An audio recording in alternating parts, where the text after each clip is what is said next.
I want to talk to you guys about your love life, and I'm going to do this in a more intuitive way, mainly because I feel like the cards are telling a story, not in the depiction of the meaning of the cards, but more like it's telling the story, the beginning and towards the end of a relationship.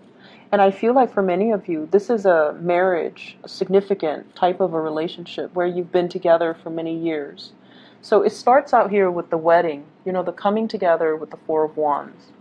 And this is like you were very young. You were young and naive, and I almost feel like for many of you, you were like in your early 20s, very late 20s, getting into a situation with somebody. You had really, really high hopes, the nesting instincts. We're going to have a family, we're going to have children, everything is going to be great. And you were very, very starry-eyed, and you went into this with a lot of optimism.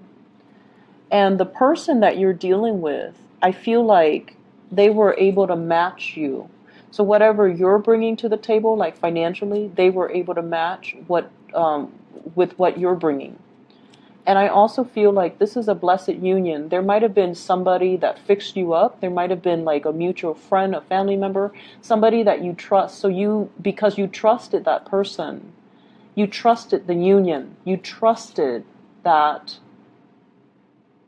everything was going to work out. And so you were like starry-eyed and very optimistic that this union was going to be the happily ever after. And then I also feel as well, we have the Ten of Cups. The Ten of Cups is a card about children sharing a blessed union with another person. You were very in love with this person, and they vice versa were very in love with you. And I feel like, the more we begin to move away from the first two cards, the more the differences become a lot more glaring.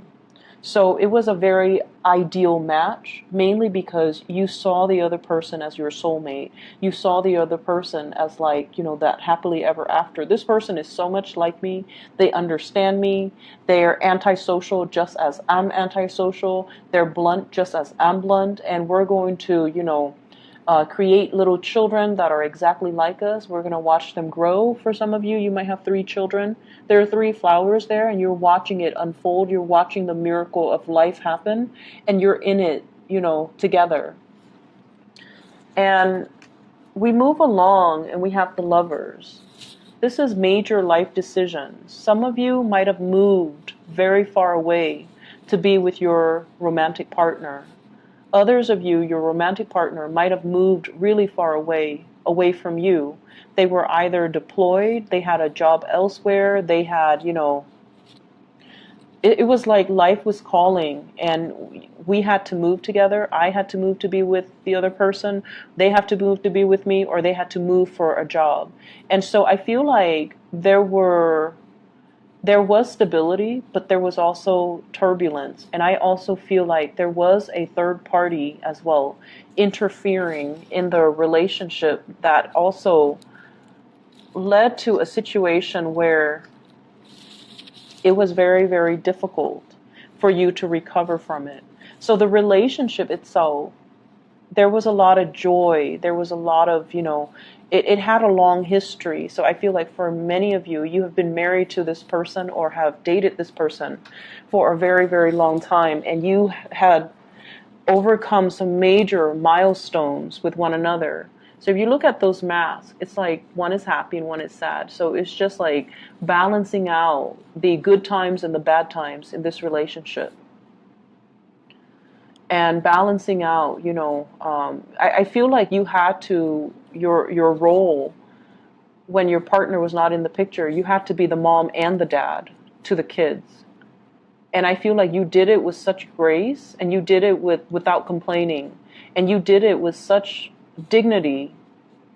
And I also feel like if there were third parties interfering in the relationship, you never let it show. You might have been resentful inside, but no one knew about it.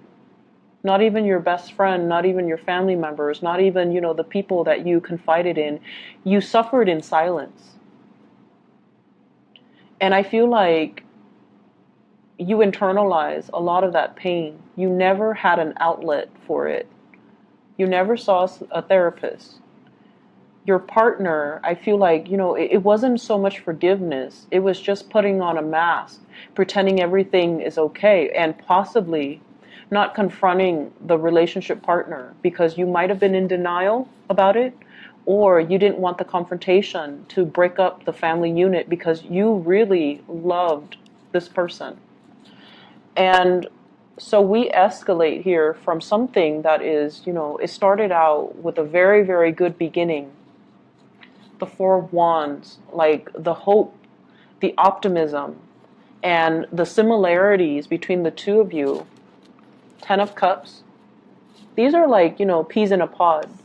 And then it becomes like this, the Five of Wands, where there's a lot of resentment. There's a lot of like interrogation. Where did you go? Who were you with? How late did you stay out? And things like that. And so the differences are glaring, right? It's like a person arguing with a tree. They are different species. Whereas in your starry-eyed and optimistic stage, you thought the other person was exactly like you. And I feel like a lot of the times, we get so wrapped up and we get so angry over failed relationships, was that if it's a significant relationship, it could be good or bad, but if it's significant, it taught us a lot about ourselves. And I feel like it taught you that, I feel like it kind of, shook the foundation and made you a lot less naive. It made you more weary of people. It made you more paranoid. It made you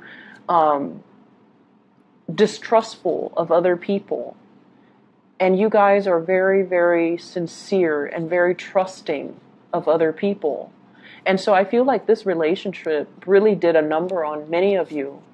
And as a result of it, it kind of hurts you on a very innate level. And it's hard for you to recover from that and go back and bounce back to your optimistic self. But I also feel you really, really love this person. And so right now you're in a stage where you feel like you're taking on that victim stance. How could you have done this to me? Where did you go? Who was it? And things like that. And what I feel is happening here, if this is not you, if you're the one that is stepping outside of the relationship, because that could very well be the case, the other person is doing this to you. It's the blame game, pointing fingers. And the truth is, and honesty is the best policy, because you have somebody here that really loves you, and you have somebody that you really love. And over time, I feel like, through the course of the relationship, people drift apart. It's natural. We are constantly evolving. We are constantly growing.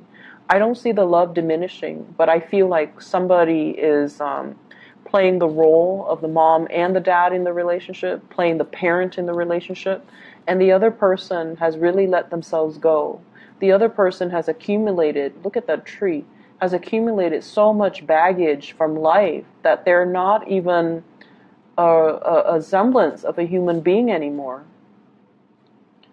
And I feel like for some of you, you're beating a dead horse. You're asking somebody questions that they're not going to give you answers to.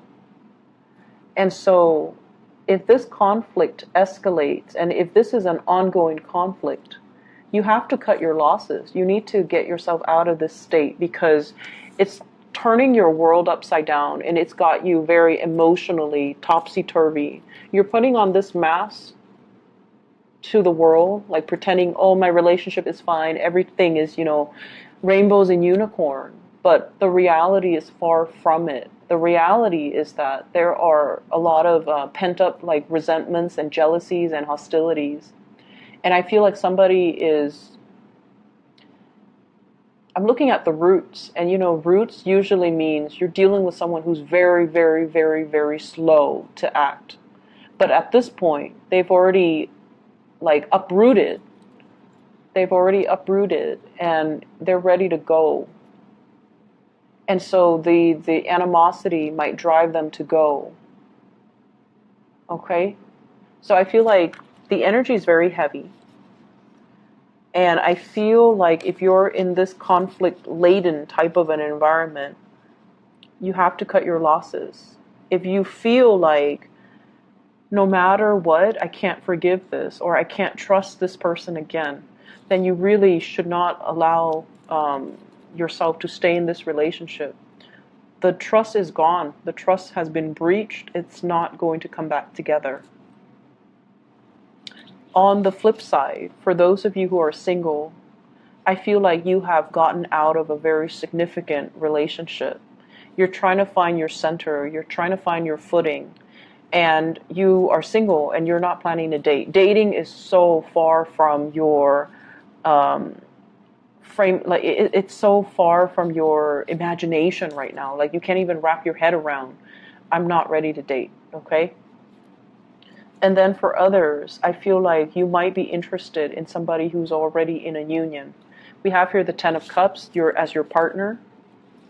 And the Ten of Cups means, they're actually in another relationship. You might be the third party. You might be the Mr. or the mistress in this union. And so it's breeding a lot of jealousy and envy. And it's a situation where you are really attracted to the other person. They are attracted to you, but at the end of the day, they're coming home to their partner. They're coming home to their children. And you're the person that is, out here waiting for the other person to come back. It's like biding your time, when are they going to be single? And I feel like it's not the best situation to be in, okay? I'm sensing for people who are newly married, there are some issues, and I'm looking at this, 4 of Wands and 5 of Wands. It's an escalation. The next one is the 6 of Wands. And the 6 of Wands is a really good card. So we have an escalation. 4 of Wands, which is a happy marriage. And then we have the 5 of Wands, which is conflict. So this is just a natural cycle. Don't let it deter you. Don't let it discourage you. The next one, 6 of Wands, is a victory card. So I feel like somebody's going to step up and do exactly what you want. Okay? And I feel that sometimes it takes conflict for us to finally voice our opinions and to give the other person a piece of our mind. And then once we give them a piece of our mind, it'll kind of spark some fire under them and get them to get moving. So I feel like you might be dealing with somebody who's very slow to act, and then conflict is the best way to get them to respond and to do something. Other areas of your life, what I'm feeling, first of all, from this spread here is the responsibilities of child rearing. It's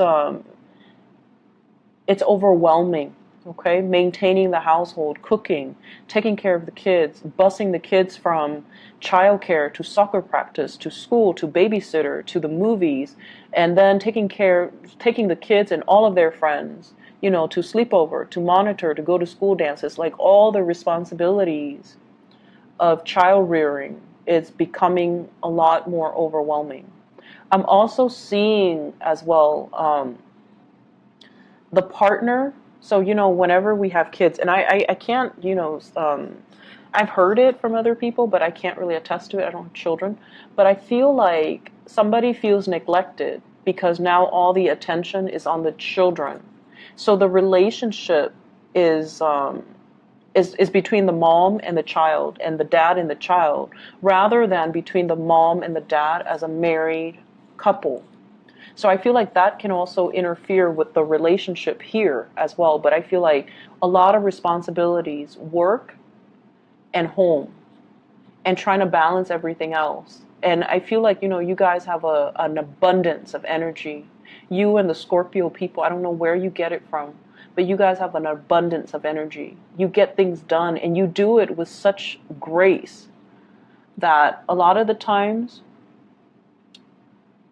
I feel like you can put up with a lot and not complain, and so can the Scorpios. They put up with a lot and they never ever ever complain.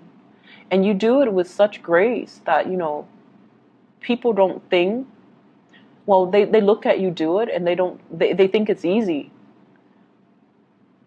And so I feel almost like that's where all of your time is being consumed, okay?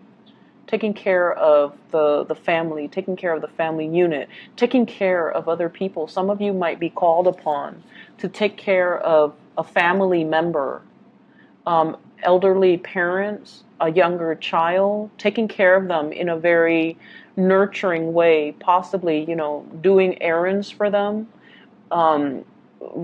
driving the kids to soccer practice, taking care of their emotional health is what I'm seeing. And I feel as if this is a week where you start to feel the weight of all the responsibilities, and you need some time to decompress and relax and to really take care of yourself. So don't neglect self-care in the process of giving so much of yourself away to other people. This is a really beautiful card. It denotes, possibly new children in the picture, nieces, nephews, even your own children. And I also feel like, it takes two to make a baby, right?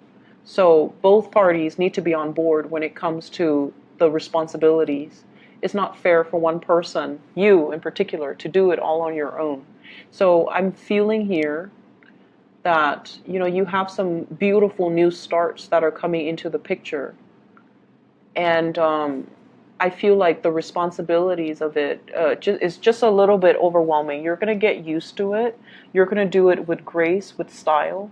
But I feel like right now, you feel like you're living this provisional life.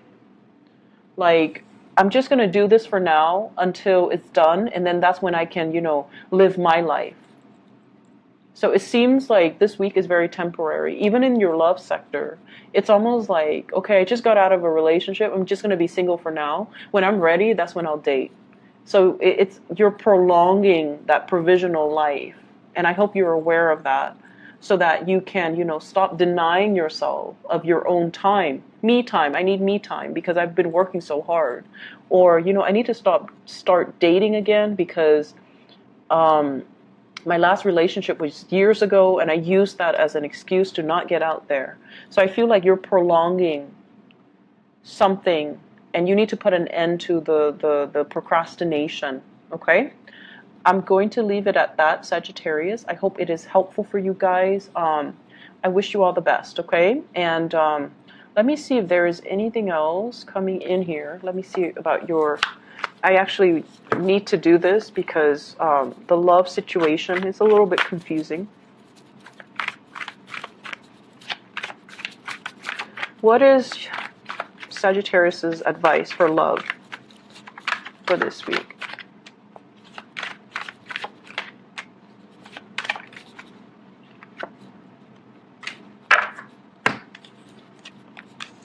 We have here the Page of Wands.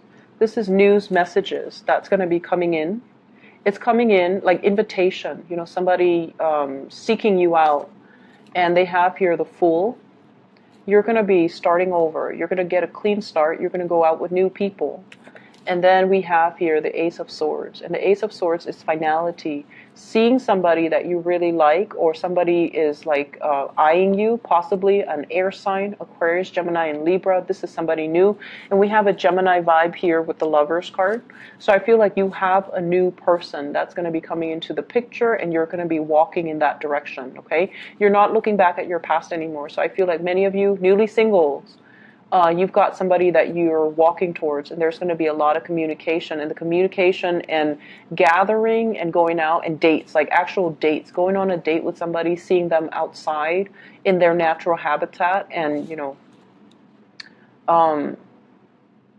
you're going to get a new lease on your love life, okay? So whatever relationship, if you're still in it, you kind of need to draw the line and, cut your losses, all right?